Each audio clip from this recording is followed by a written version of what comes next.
Palestina itu kira-kira ada di posisi mana? Lebih ke manusia. Kemanusiaan. Berarti nomor berapa itu kira? Udahlah nanti didalami ya. Dalami lagi ke para penguji. Pak Asdori saya panggil, barangkali tadi sudah muncul. Pak As.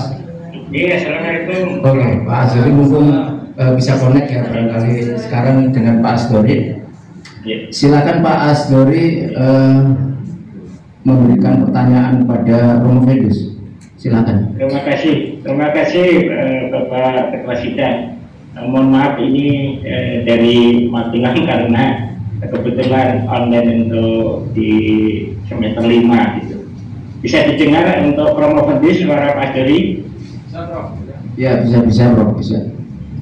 Oke. Terima kasih pada pimpinan sidang yang saya hormati, pada promotor dan co-promotor yang saya hormati, Bapak Prof. Dr. Dedi Jubedi MAG dan Bapak Dr. Nawawi. Yang saya hormati para penguji, Bapak Dr. Suparjo, Bapak Profesor Dr. Sundaji, Bapak Profesor Dr. Subianto. Selamat untuk Romo Fedus pada waktu sudah berdiri di depan majelis ujian terbuka ini, tinggal 10% ini akan lahir, yaitu pakar moderasi yang masih ditunggu oleh bangsa kita ini. Mudah-mudahan dengan ujian terbuka ini akan sebentar lagi melahirkan pakar moderasi dan ahli moderasi, khususnya untuk moderasi di sekolah. Pertanyaannya yang pertama, sebagai calon pakar, utamanya untuk moderasi di sekolah jenjang menengah ini, mohon untuk diuraikan secara singkat supaya nanti pada waktu diundang oleh sekolah-sekolah sebagai pakar, moderasi beragama yang dimaksud dalam penelitian ini itu seperti apa? Mohon dipersilakan. Siap Prof, terima kasih. Mohon izin terkait dengan moderasi yang kami angkat ini adalah bagaimana ada pada posisi kosatiyah atau tengah. Ibarat wasit adalah wasit yang adil, Prof. Sehingga moderat yang dibangun, dikonstruk di sekolah ini adalah bagaimana menghargai perbedaan, karena perbedaan itu adalah sunatullah yang tidak bisa dihindari, baik perbedaan agama, tradisi, suku, pendapat, dan juga bisa jadi pendapatan. Ini perlu dihargai dan dihormati. Jangan sampai sebagai guru agama yang menjadi leading sektor moralitas, leading sektornya karakter di institusi, ini kemudian menjadi orang yang eksklusif, tidak bisa memilah dan memilih, dan tidak bisa mengcover semuanya. Sehingga di sana penting bagi guru agama untuk bersikap moderat atau wasatiyah, sehingga bisa menghargai perbedaan-perbedaan yang terjadi di sekolah, karena sekolah merupakan miniatur kehidupan bermasyarakat, berbangsa, dan bernegara secara lebih luas.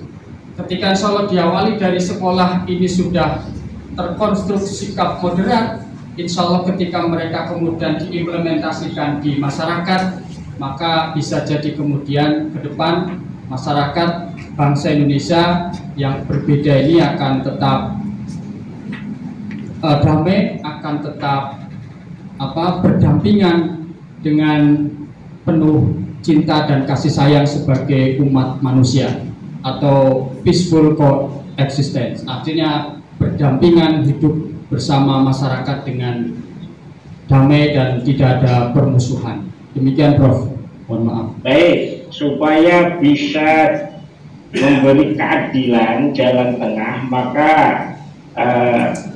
wasit tadi yang saudara umpamakan itu harus punya konsep jalan hidup, cara hidup, moderasi beragama yang seperti apa sehingga jelas, sehingga wasit itu kemudian bisa adil. Kalau wasitnya tidak memiliki konsep jalan hidup, cara hidup, moderasi yang benar, maka tidak akan bisa adil wasit itu. Kalau itu saudara tampilkan gitu. Coba konsep apa cara hidup, jalan hidup, moderasi beragama yang harus dimiliki oleh siswa-siswa SMA itu. Terima kasih, Prof. Konsep hidup yang moderat tentu di setiap agama mengajarkan bagaimana cinta kasih, kasih sayang, kemudian menghargai orang lain sebagai manusia. Termasuk dalam Islam misalnya, karena kami beragama Islam, di sana sudah dijelaskan di Quran surat Al-Hujurat ayat 13. Ya ayuhan nasu inna khalaqnakum min dzakari wa unsa wa ja'alnakum syu'uban wa qabaila lita'arafu. Jadi sudah diciptakan oleh Allah berbangsa-bangsa, berbahasa yang berbeda, bersuku-suku, yang ini tentu harus disikapi dengan bijak, menghargai perbedaan, dan tentu nanti dengan sikap moderat itu akan tumbuh sikap yang toleran. Seperti itu, Prof. Oke, terima kasih. Ini sebagai pakar harus paham tentang dasar negaranya. Kira-kira landasan pasal apa dalam Undang-Undang Dasar 1945 yang harus dipegangi sehingga moderasi beragama itu wajib untuk dibangun dalam anak-anak bangsa di usia SMA ini? Siap, Prof. Tentu peserta didik kita harus memahami Pancasila beserta maknanya dalam kehidupan sehari-hari. Kemudian kalau dalam hukum positif negara kita di Indonesia, tentu di sana ada Undang-Undang Dasar 1945 pasal 29, baik ayat 1, 2 dan seterusnya, seperti itu, Bro. Oke, itu harus disempurnakan dengan ayat 28E, pasal 28E ayat 1 dan ayat 2, supaya Kementerian Agama bisa mewujudkan moderasi secara sempurna. Pak As, waktunya habis, Pak. Oke, terima kasih. Ya. Itu yang dapat saya tanyakan. Terima kasih pada Bapak Pimpinan Sidang, Pak Bisa Kembalian. Ya, terima kasih Pak As. Ya.